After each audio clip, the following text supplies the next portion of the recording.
السلام عليكم ورحمة الله تعالى وبركاته. بسم الله الحمد لله والصلاة والسلام على أشرف المخلوقين وعلى آله وصحبه أجمعين. أما بعد. 33ാം edition Areekode സാഹിത്യോത്സവിന്റെ വേദിയിൽ artificial intelligence ഗുണവും ദോഷവും എന്ന വിഷയത്തിൽ ഏതാനും ചില കാര്യങ്ങൾ നിങ്ങളുമായി ഞാൻ സംവദിക്കാം. ഞാൻ തൗഫീഖ് എനിക്ക് അനുഗ്രഹിക്കുമാറാവട്ടെ. ആമീൻ. കാലം മാറുന്നു, കോലം മാറുന്നു എന്ന് പഴമക്കാർ പറയാറുണ്ട്. കോലം മാത്രമല്ല, കാലം മാറുമ്പോൾ കഥയും കഥാപാത്രവും മാറുന്നു. നമ്മുടെ കഥയിലേക്കും പുതിയൊരു കഥാപാത്രം വന്നിരിക്കുന്നു. പേര് ആർട്ടിഫിഷ്യൽ ഇന്റലിജൻസ്, ചുരുക്കി വിളിച്ചാൽ AI. ഒരു കാലത്ത് മഷിയും തൂലികയുമായിരുന്നു നമ്മുടെ ആയുധം. പേന കൊണ്ട് എഴുതാൻ പഠിപ്പിച്ച രക്ഷിതാവിന്റെ നാമത്തിൽ താങ്കൾ വായിക്കുക എന്ന വിശുദ്ധ ഖുർആനിന്റെ ആദ്യ വാക്യം എഴുത്തിന്റെയും വായനയുടെയും പ്രാധാന്യത്തെ നമ്മെ ഓർമ്മിപ്പിക്കുന്നു. കുഞ്ചനമ്പ്യാർ തുള്ളൽ പാടിയത് കൊല്ലയിലായിരുന്നു. എന്നാൽ ഇന്ന് കുട്ടികൾ കവിത എഴുതുന്നത് കീബോർഡിലാണ്. അതിനുമപ്പുറം കവിത എഴുതാൻ AI പറഞ്ഞാൽ മതി. മഴയെ കുറിച്ച് ഒരു വരി എന്ന് പറഞ്ഞാൽ 10 വരി തന്നെ എഴുതി തരും. ഒരു അന്ധനായ കുട്ടിക്ക് ഇന്ന് ലോകത്തേക്കാണ്.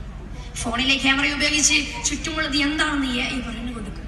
മുന്നിലൊരു പടിയുണ്ട് മോനെ, സൂക്ഷിച്ചു കയറണം എന്ന് ഒരു ഉമ്മ പറയുന്നത് പോലെ പറയും. ഇതാണ് ശാസ്ത്രത്തിന്റെ കാരണം. ഒരു ഗ്രാമത്തിലെ കുട്ടിക്ക് ഡൽഹിയിലെ അധ്യാപകന്റെ ക്ലാസ്സിൽ ഇരിക്കുന്നു. സംശയങ്ങൾ അടുത്ത രാത്രിയിലും ചോദിക്കാം.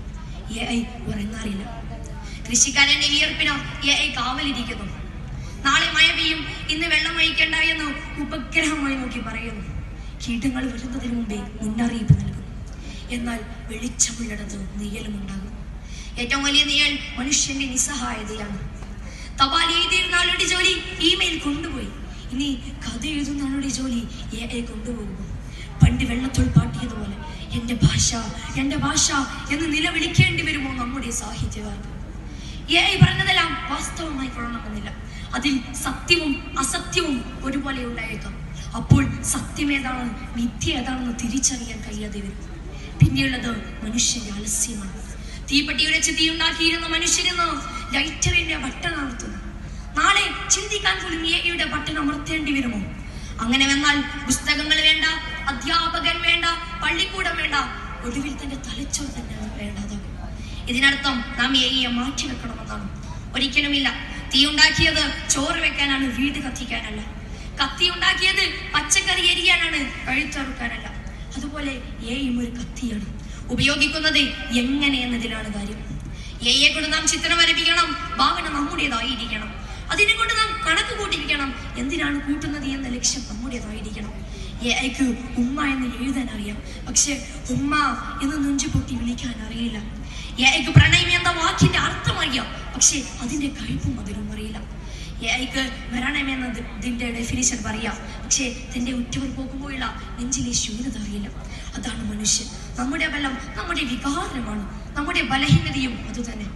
AI ബലഹീനതയില്ല, അതുകൊണ്ട് ബലവുമില്ല. AI നാം ഉപയോഗിക്കണം, ഉടമ നമ്മളായിരിക്കണം. നാം എഴുതിയ കഥയിലെ ഒരു കഥാപാത്രം മാത്രമാണ് AI. കഥാകൃത്ത് മനുഷ്യർ തന്നെയാണ്. യന്ത്രം എത്ര വലുതായാലും അത് സൃഷ്ടിച്ച മനുഷ്യനെ സൃഷ്ടിച്ച റബ്ബിന്റെയും അത്ര അത് വലുതാകില്ല. മുത്തനബി സല്ലല്ലാഹു അലൈഹി വസല്ലം തങ്ങൾ പറയുന്നുണ്ട്, നിങ്ങളെല്ലാവരും ഭരണകർത്താക്കളാണ്. ഓരോരുത്തരോടും തന്റെ കീഴിലുള്ളതിനെ പറ്റി ചോദ്യം ചെയ്യപ്പെടും. ആ ഒരു ബോധ്യത്തോടെ ആയിരിക്കണം ഓരോ വികസനങ്ങളെയും ഓരോ പുരോഗതികളെയും നാം ഉപയോഗപ്പെടുത്തേണ്ടത്. അല്ലാഹു തആല അനുഗ്രഹിക്കുമാറാവട്ടെ. ഇത്രയും മറുപടിയുടെ വാക്കു ഞാൻ ഉപസംഹരിക്കുന്നു. ഏതൊരു കാര്യത്തിലും നാണയത്തെ പോലെ ഇരുപുറങ്ങളുണ്ടെന്ന തിരിച്ചറിവോടെ നാം പ്രവർത്തിക്കുക. നാഥൻ അനുഗ്രഹിക്കുമാറാവട്ടെ. ആമീൻ. വആഖിറു ദഅവാനാ അൽഹംദുലില്ലാഹി റബ്ബിൽ ആലമീൻ. അസ്സലാമു അലൈക്കും വറഹ്മത്തുള്ളാഹി.